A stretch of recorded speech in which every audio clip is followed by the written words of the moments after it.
Hi, this is Dr. Mike Abrams. It's a second in a series on love. In my first video, I spoke about the biology and nature of love and how it tends to fade. Today I'm going to give some ideas on how to deal with the time in your life in which love might be fading, either on your part or painfully on the part of someone you might still love. As I explained, love is a biological process that activates the pleasure center of the brain and the areas of the brain that react to cortisol and stress, the areas of the brain that are associated with fight or flight. When we're in love with somebody, being with that person produces a state of peace, relaxation, comfort, safety, away, distress, negative arousal. When we're with that person, we have a state of pleasure. It feels good. It's both sexually and emotionally arousing to be with that person. Now, very often, our love for that person begins to fade. The time frame, a few months to a couple of years. Be careful, because very often you will not notice that love is fading. You'll perceive it as there being a change in the person you'd once loved, or the person you'd seen no flaws in, this person who seemed so perfect, who seemed above reproach, who had your complete trust. Now the blemishes begin to show. The little flaws that were overlooked begin to stand out.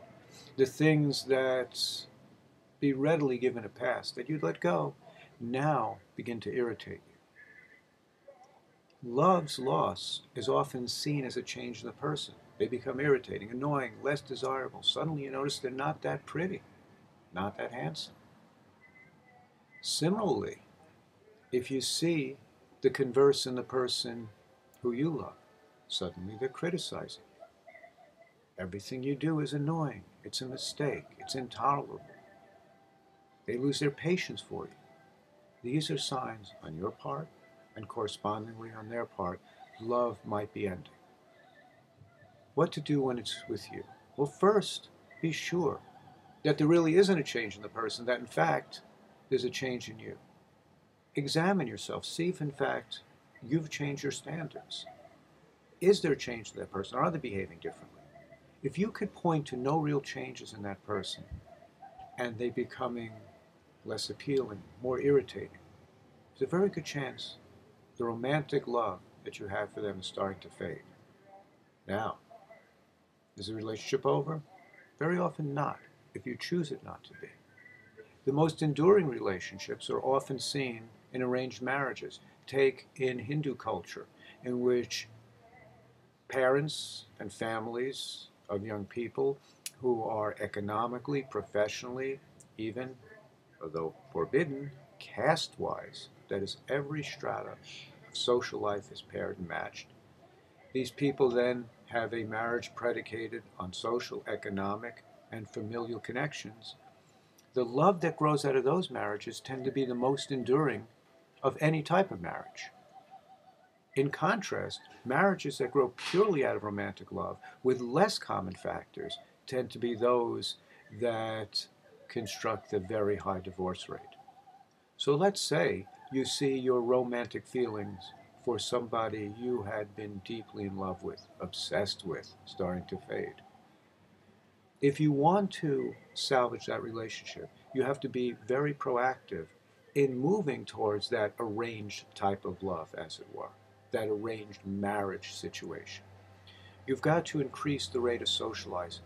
Re-look for those common factors. That is, was the marriage based on more than this passion, a sexual desire, superficial factors? Or was it based on somebody in your life who has so much in common with you that time is with them is interesting, who has engendered so much trust on both sides that either one of you would be the one changing that adult diaper in the daycare center when you're both in your 90s?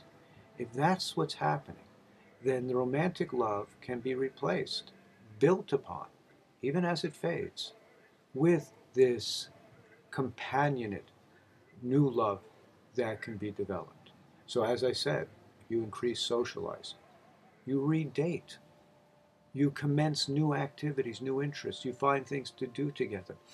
Relationships in which the couple overcomes obstacles and barriers, fight a common foe, tend to endure.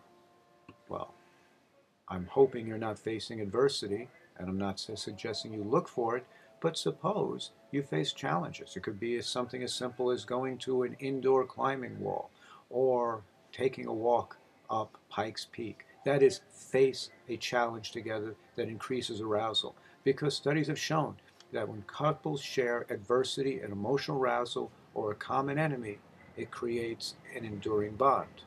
The other thing to do is re-engage romance. Now the passion is starting to fade.